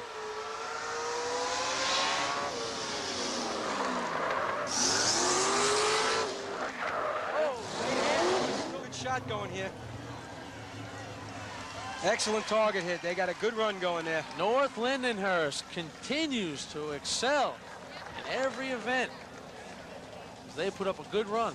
He connected the coupling excellent on that shot. Just missed the handle on the first swipe, which delayed the time slightly. As the hoses are rolled up, we're going to roll up our sleeves and send it over to Trish, who's standing by. Okay, Jim, we're here with Larry, and he's from the West Hempstead Westerners. Larry, you were at the end of the hose where they connected to the hydrant. There's a slight hesitation there from when the water gets down to your other teammates. What's going through your mind? Basically just trying to keep the hose still so the hydrant man can get it on and make sure that it gets enough turn onto the hydrant so that when the water goes through, the pressure doesn't blow it off. Because a lot of times if it's not on quick enough, it blows off real fast and everybody gets wet. There must have been some kind of a rush of adrenaline for you, huh? That's why we do this. There's no real other reason. I mean, it's fun. We do learn a little bit about firematics, and you know, it gets our response times real quick. But the rush it's a real good rush. It's a real good feeling. Were you pleased with the performance that you gave us? It was a little messed up, but overall, yeah. Where would you say you made your error? I think the truck didn't stop quite where it should have. It was a little slippery out there. The team before us put some water on the track, and the brakes didn't bite like they should have, and we just dropped a little long, but otherwise everything went pretty smooth. When you run into a problem like that where the team before you, like you said, left some water on the track, is there any way that you can try and fight that? When you're dealing with hundredths of a second, it's real hard to make adjustments at the last second, so you just do the best you can and hope for the best. It's about all you really can do. Would you try to fight it with the officials? No, there's nothing you can do. It's the nature of the sport. It's the nature of how this event is run. You just, water is a big key element. So we just take what we get. go on to the next event and see if we can do a little better. And what is your next event? B hose class. Okay, great. Yeah, we're going to go back to Jim. And right now the stage is set a little bit for Central Islip. 3 for 3 in 3 events, and JR has informed me that he believes nobody has ever won 4 consecutive events. Not that I can remember, not the 4 first events. Central Islip. This would give them a commanding lead in the tournament, and it'd be pretty difficult for people to catch up. Looking for a little piece of history right here. This is one they'll talk about in firehouses for a long time if they come out and click off 4 straight first place finishes in the final spot. What more drama can you ask for a team to win the first 3 events and every time they've been our last competitor? Yeah, it sets the stage for them. It's a nice place to be in, I suppose, at the Central Islip right now, because they know exactly what they have to beat. They know where they stand, and they know what kind of a time will knock somebody out that's close to them. Like North Lindenhurst right now. They run better than a 13:07. They'll knock North Lindenhurst out of the money. They won't score any points in this, and put a little bit more of a gap between them.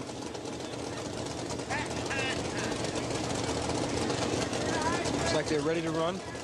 The adaptive man at the hydrant just gave him the high sign. It's a matter of the officials to give them the white flag and then get themselves ready to go.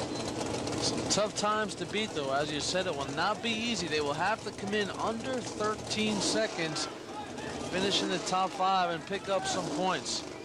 Central Islip, see if they can do it.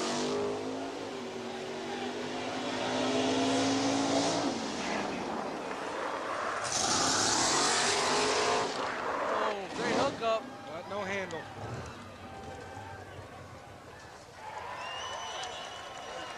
He got the coupling on the hydrant, but missed the handle. And that's going to cost them dearly. That was almost the ultimate one-timer that we spoke about that the team might need. In the same motion he came off the truck, he made the hookup.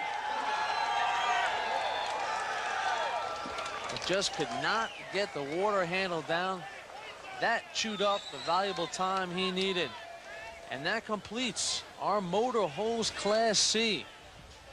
As we take a look at the track, there's a little break in the action, and we will take a little break. Stick around with us. Motor hose Class B coming up.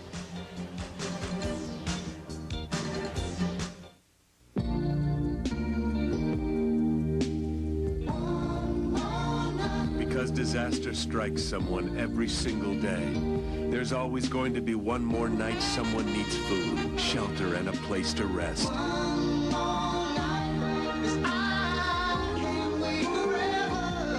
Please support the American Red Cross. Because without your help, one more night could be hard to come by.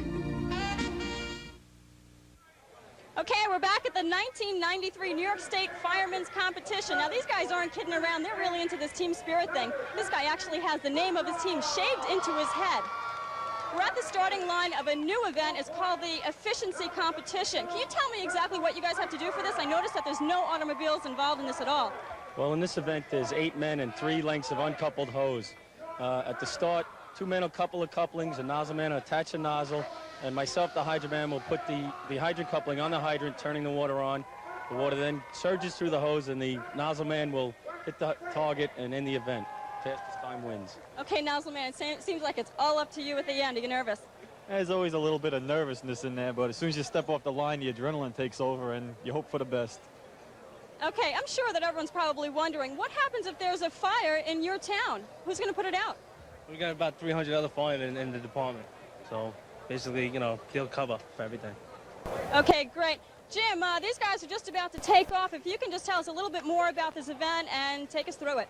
Okay, Trisha, just one word of advice. Make sure you wash your hands after playing around with those snails. You got that?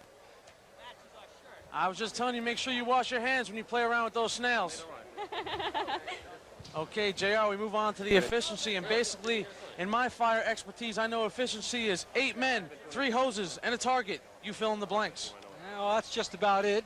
He did a pretty good job of explaining it. Well, what they do is they start 50 feet from the hydrant. All the hose lengths are uncoupled. At the start, they break the light, start the time. On the run, they couple the hoses. The nozzle man on the run puts the nozzle on. The hydrant man runs up, connects it to the hydrant, turns on the water. They stretch the line out into the street 150 feet, and they hit a target that's 175 feet away from the hydrant. Okay, looks like our hydrant is all set, ready to go. Westbury is on the line. We are moments away from bringing you yet another look to the firemen's drill. Event number 6, the efficiency. Let's see just how efficient these turtles from Westbury can be.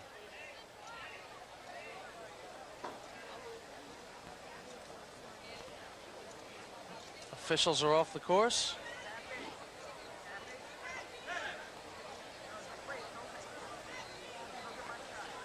And there they go. Not a bad hookup at the hydrant. They got the hose out pretty straight. All the little kinks in the hose slow the water down. So you've got to try to get it stretched out as straight as possible by the time the water gets there. Wasn't a bad shot for Westbury.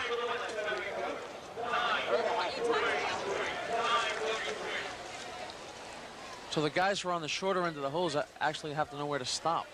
Pretty much so. Basically what you try to do is the one guy who is behind the hydrant man will anchor the hose, and then the other guys try to stretch it out as fast and as straight as they can do it. Usually what ends up happening is they go to a spot and they get turned around. Right. And then that's when they know when to stop, put the hose down on the ground and keep it there. Now you have to be careful against jerking the hose, because you say that could cause a kink. Yeah, you don't want a kink. A kink will slow the water down, and especially in this contest, it's very important to get it straightened out all the way because you're using leg power here instead of horsepower. Now, of course, you have team number 2 attaching their adapter onto the hydrant. How many different variations of an adapter would you have for a hydrant? Well, there's not many, but everybody gets used to their own. Usually they use one that's at a 45-degree angle. Some teams come with ones that are straight. Clayton, who is up on the line now, has a straight adapter. It's your preference. There are different hose sizes that you use. There's 3 allowed to be used, and everybody has a different hose. So, also, the target is positioned in a different area for this event. Now what they do is they move the target from the the right side of the course out to the center of the course. So here goes Clayton for the sprint.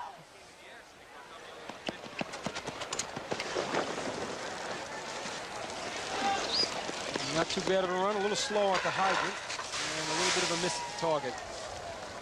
Now, can you go as close to the target as you want? You have to stay 25 foot away from the target. There is a line, a double white line, that you cannot go over with the nozzle. You can go on it, but not past it. So you have to stay 25 feet away from the target no matter what. This is a big run for West Sable right here. They're on the line. They have sole possession of second place right now with 10.5 points, and they could use some points right now. Try to move up on Central Islip. 3 events left. They could pick up some points and hope that Central Islip gets shut down, which kind of looks improbable at this point in time. Central Islip has come in. It's one of our more focused teams. Yeah, they seem to have it on the ball today. They know what they came here to do, and they're doing it.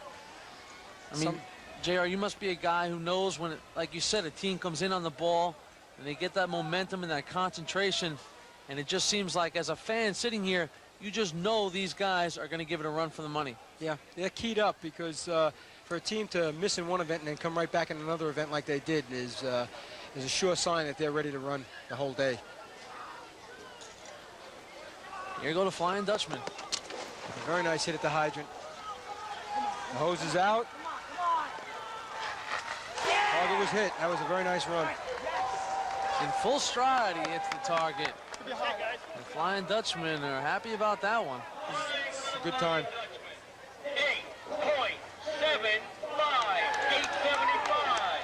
8:75 is an excellent time. It's only 11/100th off the record. That puts them in a good spot.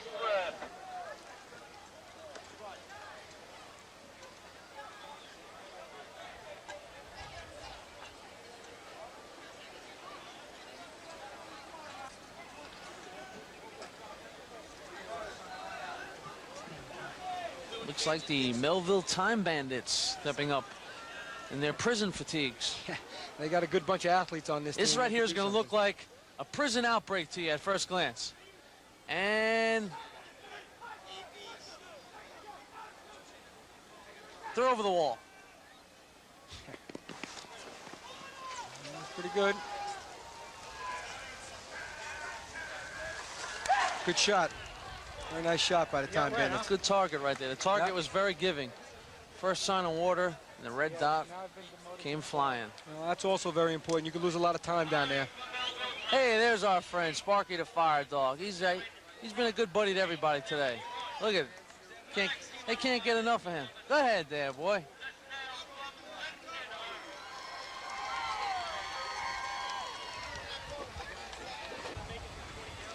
We've got the St. James Wildcats that are on the line. Look like they're ready to run. St. James, a strong contingent from St. James here, seated right next to us. They'll be hooting and hollering once the boys break from the line. Final preparations. And St. James is off. Good hydrant hookup. Good hookup. The hose is getting out. Nice hit on the target. You can hear the crowd respond as St. James in sync that time from start to finish. 8.90. With an 8.90, which puts them third right now. So a good run for St. James at this point in time. With about 15 teams left, they're in the money. Hey, have a drink, sweetheart. It's been a long, hot day. Couple squeegeeing. That all-out squeegeeing going on the track. Right now, JR, me and you are going to take a little side step, and we're going to throw it down to Trish Bergen, who's got her hands on another team. Trish. Okay, we're down here at the track with the Melville Time Bandits. Guys, you did an excellent job. Are you happy? Very happy. We practiced long and hard, and the results paid off. Okay, you have an awfully young team here. Do you think that helps you out a lot? Definitely, especially in this event, you need a lot of legs and good looks, so we got both of that. You guys are too much. Someone took a spill when you guys were down here. Does that slow you down at all, or what? It could, as long as you don't get tangled in the hose and get it stretched. That's what we're looking for, a straight stretch. Good times. Great, excellent job. Very good. Jim, back to you. Thank you. Couple little stretches for the West Hempstead Westerners as they patiently wait their turn. West Hempstead is the record holders in this event at 864. It was set a few years ago in 1991 at this track. Well, it's a good chance some of those same guys are on this efficiency line for them too. So you take a little pride in that factor when you're the state record holder and you step up there. Everybody's holding the program and the scorecard. They look right up there. They see you're the state record holder. So everyone kind of says, hey, check these guys out. They're going to be pretty good. That's true. For a while, I was on a couple of the state record holding teams, and that's exactly right. You feel the pressure. You feel like you want to perform for everybody because they know you're center showcase. Well, there they go. Nice hydrant hit. And a good target here, too. Good shot by West Hempstead.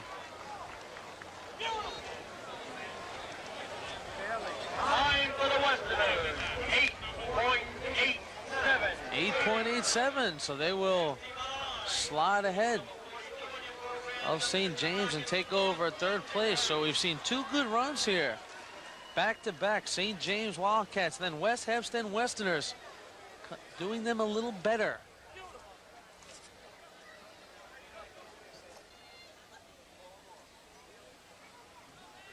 Well, I would think about now, Central Islip has started to brew an air of confidence about themselves as they have really put on quite a show here today.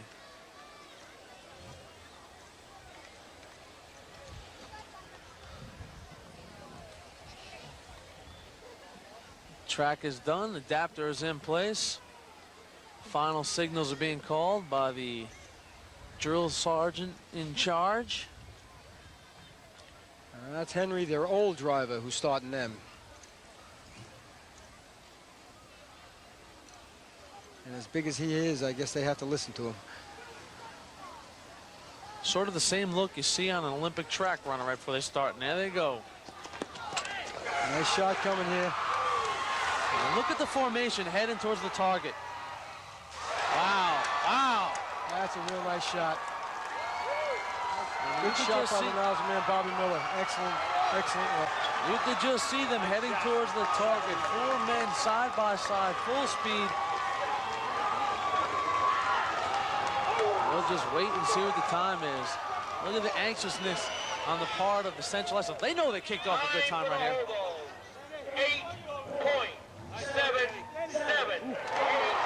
8.77.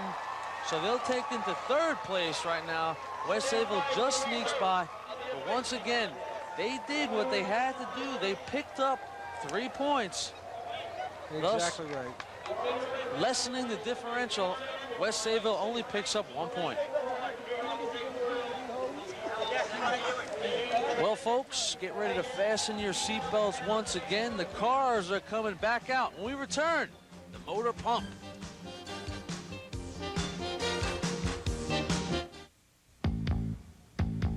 Maybe it starts out with just a look. Then it leads to some angry words. And if it isn't stopped, it can fill a community with hate and anger and even violence. This is Mario Cuomo. If there's a racial problem in your area, please call New York State's new toll-free hotline. Call at the first sign of any racial trouble so that you can stop it before it can explode. Okay, we're here right now with the Central Islip Hobos. You guys just did an amazing job. You had the stand on their feet. They were applauding for you guys. How did that feel? It's an awesome feeling, honestly. It's we practice this contest all the time, and to run it like that was really nice. It felt great. When you guys came down the track, you were one right behind the other. You got the hose to the target. You hit it right on the head. How did you manage to do it? Well, like I said, it's a contest that we take pride in. We practice it a lot of time because it's a team contest. It's 8 guys running together, and that's what makes it so satisfying to run like that. Okay, if you could have done it over again, would you have changed anything about it? No, we usually don't change anything. The way we practice is the way we like to run in a tournament, and that's basically one of our practice shots that we just ran there. Okay, so you're saying you just hit it right on the head. Yes, you could say that. How are you standing right now as far as the overall competition goes? Right now, we're leading the drill at this stage of the tournament. Excellent, congratulations. Okay, Jim, we're going to go back to you. We'd like you to take us to the next event. All right, Trish, thanks once again. Central Islip getting it done. The last team on there, they come through in the efficiency, scoring points, and they really have set the stage here for West Sayville as we come into the motor pump. West Sayville 7.5 points behind. They must score in both of these last remaining events or they are eliminated and Central Islip walks away the winner. No, that's exactly right. They have to score and Central Islip can't for West Sayville to have a chance in motor pump. Right now they are 7.5 points behind. They would need 8 points, any combination of an all-out victory, a 5-point victory, and then a 3rd place to get that 3 points, or 2 seconds, 4 and 4. But then, yes, they have to hope Central Islip gets shut out, which they have shown no sign of doing so far today for 2 events in a row. So West Sayville steps up in the motor pump. Good hydrant hookup. Hose is out, no kinks, need a target hit. Not a bad run. Now you just got to see what's going to happen with the rest of the event. Not a bad run. They seem happy with it. But all that's left to do for West Sayville is play that waiting game now. They're going to have to wait all the way for Central Islip to step to the line. And then they will know their fate. 6:84 is the time that they ran. That's not a hard time to beat. The problem that they have now is they can't allow 3 teams to beat them. If they come up with 2 points here, it's impossible for them to catch Central Islip.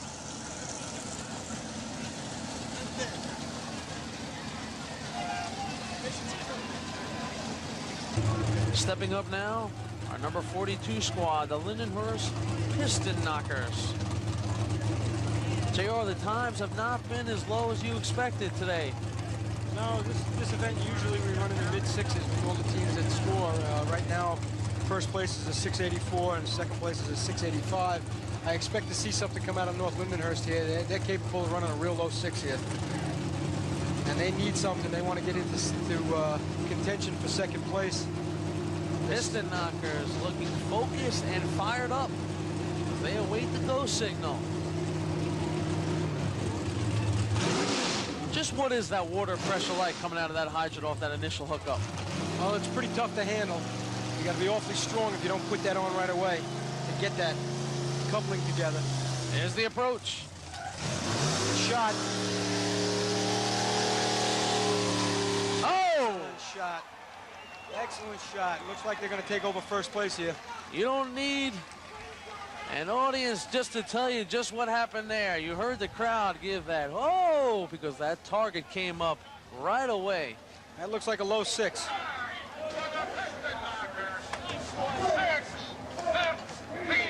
The Piston Knockers with a 6:15, they take over first place in the motor pump.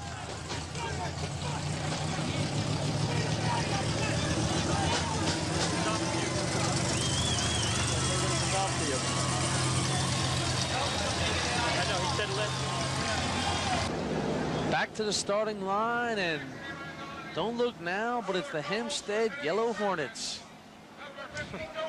Playing for pride, as they say in the old schoolyard. Playing for pride, but as we said, if you can't get the big cheese here, the state championship, the individual events will do just fine in that trophy case.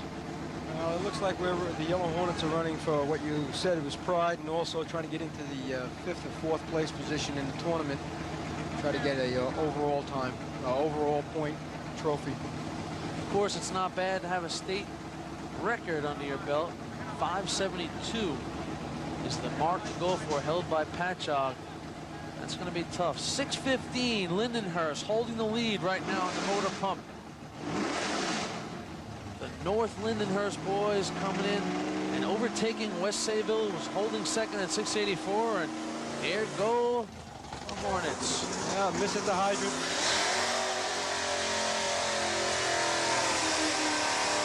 Good shot on the target, but a miss at the hydrant. Good shot on the target. Didn't get the hydrant. You notice the Hornets go about 10 feet beyond that white line. That's been a point of contention. JR's all day, but they certainly have the hat of the day. Look at one of those guys packing the hoses into that Yellow Hornets truck as we pull out a little bit. That is the hat of the day. Who is that wearing that hat, JR? Oh, that's Steve Marrero, one of the members of the team. We call him Big Daddy. Big Daddy's got himself a big old hat on. Well, tough luck for the Hornets in that run. Well, they still got a shot at 5th place in the tournament. Still bring home a trophy. The wind has picked up a little bit. Is that a factor? We've seen a couple of companies have a good hookup, get the hose down, and they just could not hit the target. Does the wind have anything to do with that, JR? Well, sure. What we were talking about before about getting 10 feet past that line, it's important for that factor also, because it doesn't give the wind that much of a chance to affect the shot. Also, from shooting far back, not only is the wind a factor, but it's tough to see the target. Sure, because the spray of the hose opens up so much in front of your eyes, you just lose all perception. And that target is not too big. That's probably only 6 inches by 6 inches, I'd imagine. That's right. You got to be right there. Oyster Bay all set to go. See what they can do. 6:15, the mark to beat. Good shot on the hydrant all by himself. Back a little bit on the line. Oh! Excellent shot on the target. An excellent shot. Oyster Bay will just sit back now and play the waiting game for that announcement. Will it be music to their ears? 6:44 moves him into second place. And that is going to drop West Sayville into 3rd place, which would mean Central Islip would have to finish only 5th in this competition and pick up 1 point. They are the champions. Oyster Bay with quite a run here on the motor pump. Still got a few teams to go that can run this contest.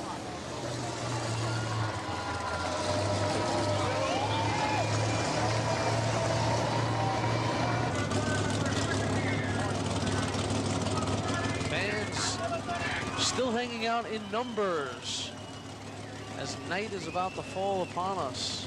The lights are on here at the raceway. Patchogue, 40 Thieves, our next contestant.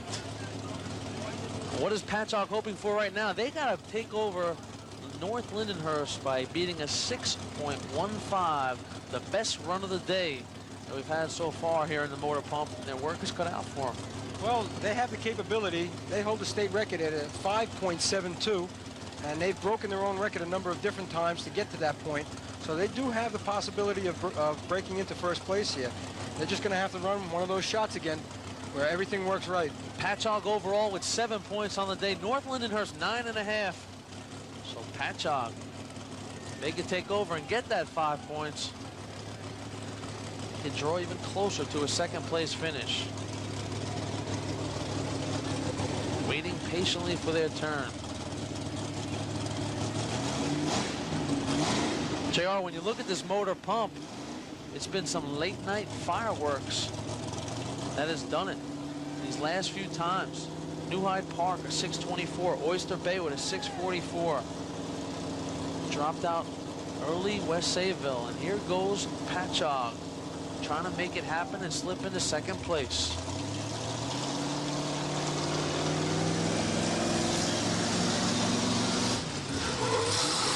Good shot at the hydrant. They got the hose out. Excellent shot. Not bad. Good shot. Good shot. You can see the emotion right there on Patchogue. You think that guy's fired up right there? Just sit and wait now, baby. That was an excellent run. Hell of a time. Make it look easy.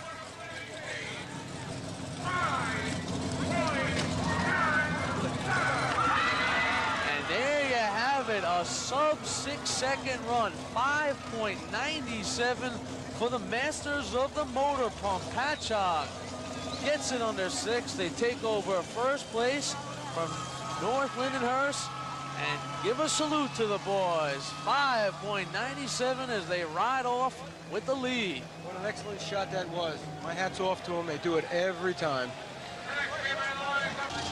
Central Islip, the Hobos. You're looking right there at the 1993 New York State champions. It is academic at this point in time. West Sayville has dropped out. They will not be able to pick up enough points in the motor pump to achieve that 8 points they would have needed to catch Central Islip. Central Islip would have had to have been shut out in these last two events, but it doesn't even matter now. They are uncatchable, and you can see they know it. This is still quite an exciting run for them. They still want to perform for the crowd. They still want to go out looking like champions, too, in the last two events.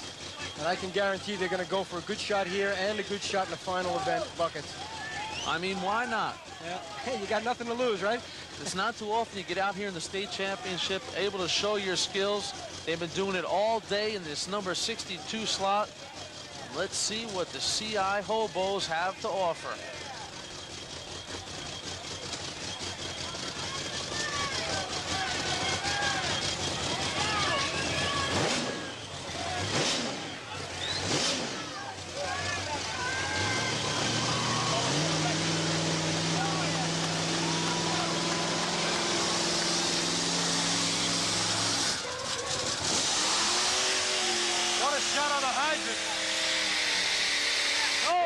Target. What a great shot that was. That was what they call the power plunge into the hydrant. It certainly was. What a great shot. One motion and now, wow, hold on to your hats because they might give Patchogue a run for their money with that 597. And would it just be icing on the cake? Central Islip, they have been unbelievable here today.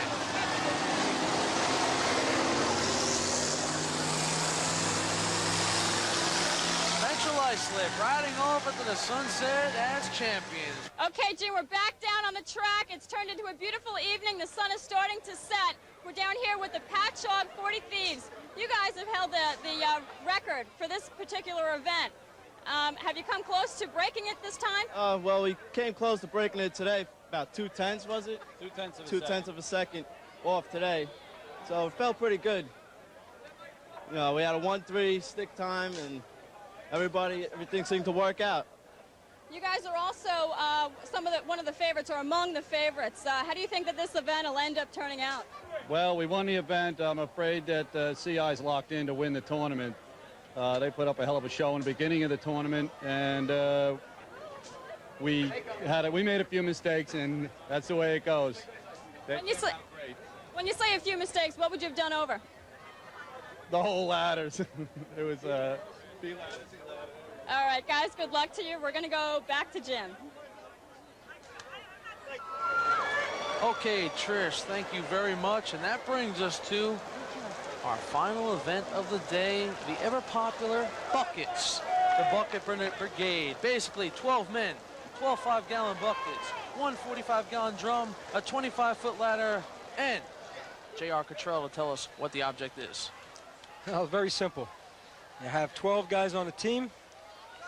You'll have one standing on the arch after he climbs the ladder, 3 on the ladder, and 1 at the bottom lifting the buckets. They pass the buckets up the ladder.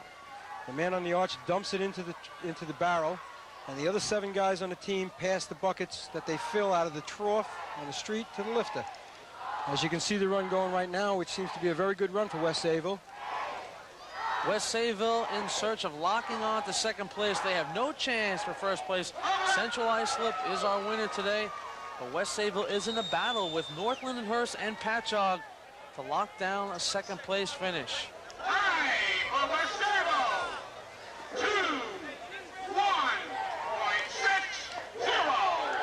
21:60 is a good time, but it can be beat.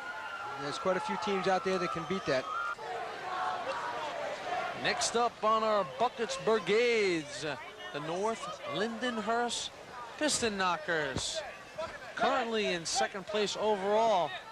They will try and hold on, get some points here and hold on to that second place, but a Patchogue team that is coming on strong. Oh, where are the buckets, he is saying. Where are the buckets?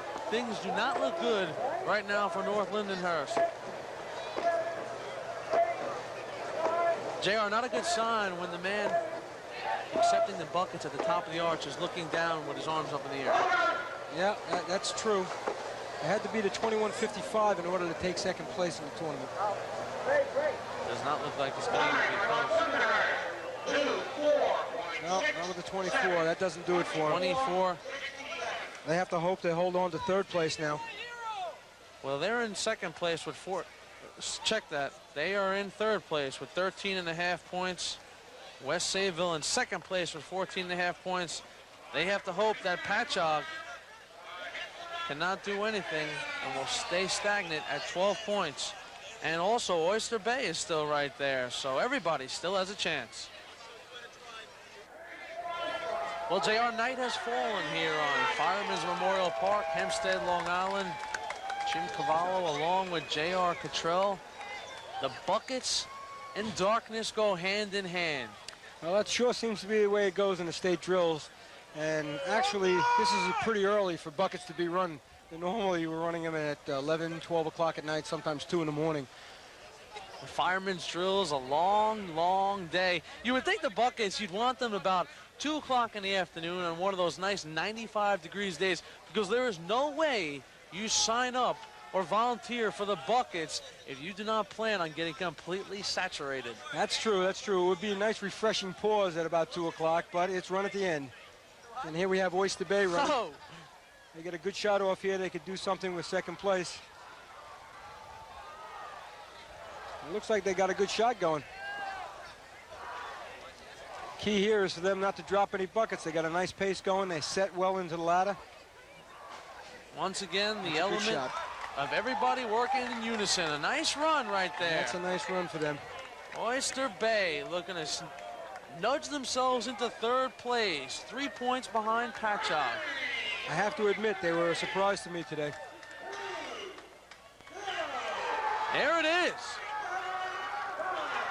20.75. They will move into first place here in the bucket competition. Just what the doctor ordered for Oyster Bay. They can hang on. They will take over third place. Bucket, who's got the bucket there? JR. New Hyde Park, the Termites up next. These are one of the guys you said to look out for in the buckets. Yep, they're one of 3 teams that have run in the 19s in this event, and they've got nothing to lose at this point in the tournament, so I think that they're going to go for another 19, try to take over first place. Coming right at you. Fill her up and pass them on. Decent set on the ladder, but they're pumping the buckets pretty well. Losing a little water. Oh, yeah.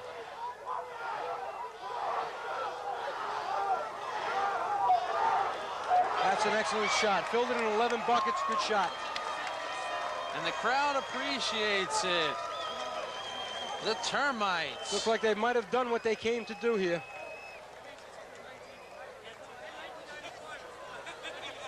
Waiting.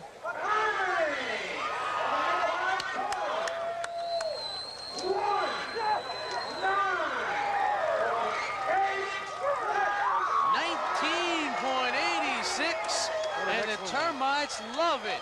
What an excellent run. Filled it in 11 buckets, which is just about the minimum that it takes. They set in the ladder very nicely, and they didn't lose much water. What a great run for New Hyde Park. The essence of teamwork right there. New Hyde Park breaks the 20 barrier. They are our leaders in the buckets.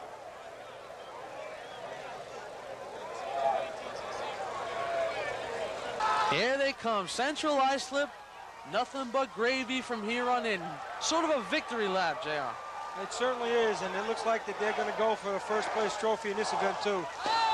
Little water loss, and they missed the bucket, but it's still a hell of a way to go out. It's going to be no problem for Central Islip today. Quite a performance they put on. Still a decent time in this event, even though they missed a couple of buckets there and lost some water.